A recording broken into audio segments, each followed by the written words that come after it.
hearing. May we first request the committee secretary to restate our agenda for today's hearing and acknowledge the resource persons present today, both physically and virtually. Good morning, everyone. Thank you for coming to the Senate. For today's agenda, we have the Senate Bill number 2078, an act enhancing the financial literacy of overseas Filipino workers and for other purposes by Senator Tulfo. Mr. Yanmar Del Rosario, Ms. Jeneline Quinto. Good morning again. Allow me first to thank everyone for your presence today. We will be tackling two proposed measures which I have filed for the benefit and welfare of our OFWs. In addition to these, there are many overseas Filipino workers who are victimized by various investments and online scams. Many are swindled, exploited, and robbed of their hard-earned money and come home to their families empty-handed. To combat this, I believe that financial education is a key component that help equip Filipinos, especially OFWs, with the knowledge and skills to make wise financial decisions. Jeneline Quinto, good afternoon. Ano po yung may advice ninyo when it comes to financial literacy sa ating mga OFW, especially yung pauwi na how to invest their money properly? Meron ho bang sinusunod na panutuntunan para to make sure na when they come back, lalago yung pera na save nila sa ibang bansa? Good afternoon po, Senador. Good afternoon po sa lahat. Kung nga po dating OFW from Hong Kong, so 17 years din po akong nagtrabaho doon. So sabi ko po, pag nag-abroad, akala ko makakabayad ng utang, pero yun nga po, hindi ko na manage ng maayos yung income.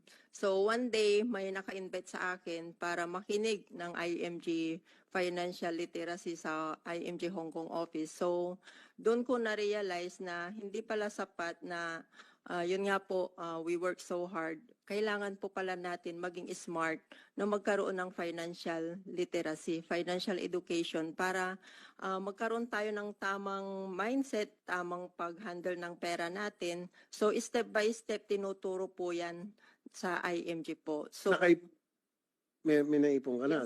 Yes po, Senador. Sayang na atin mo ng mga seminar, financial literacy kung hindi ka nakipag-ipon. Opo. So lahat po ng natutunan ko, in-apply ko po yan step by step po kasi meron po talaga tayong susundan para ma-build natin yung financial foundation dito po sa pag-handle ng pera natin, pag-manage. So kaya nga po nakapag-for good na ako dito, Senador, sa Pilipinas. 4 years na rin po ako at ginagawa ko din ito na ma-share sa mga kapwa OFW para maiwasan din po na hindi po ma-scam, makaipon pag uwi dito sa Pilipinas. Dahil marami po sa abroad, hindi po talaga makakauwi gagawa na po ng hindi nakakapag-save ng maayos. So yun po yung campaign namin ngayon, Senador. Thank you, ma'am. Si Yanmar Del Rosario. Kayo po ay dating OFW? Yes, Mr. Senator. Okay, ano po inyong reaksyon? O kayo po ay magbibigay ng advice Okay. how not to be scammed? Okay, sa akin kasi, I was so blessed that I encountered financial education at my early stage in Singapore. I worked in Singapore as an engineer. So, kung naalala nyo yung Kapa, yung scam sa Mindanao, di ba? Oh, scam yun? Yes po. I was really part of IMG that time when it was introduced by my brother to me. Sa kapatid mo mismo nag-introduce sa'yo sa Kapa? Nag-introduce sa Kapa sa akin. Sabi niya, Tol, maglagay ka ng pera, in 2 months, dodoble yan. Sabi ko, it's good. Nag-invest ka? Hindi po. Sabi ko, it's good. Ganon. Di ba? Kung 2 months, kung totoo yan, it's good. Sabi niya, kausapin mo yung nagkwanda sa kanya, nag-offer. So sabi ko, sir, if I will be investing dyan sa inyo na pwede magdoble in 2 months, ano yung assurance mo na ibibigay sa akin? Sabi niya, bibigyan kita ng donation slip. So para sa akin, red tag agad.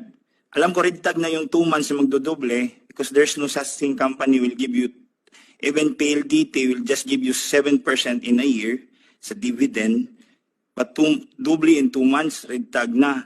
Then, yung donation slip pa, ang gagamitin lang, so another red tag.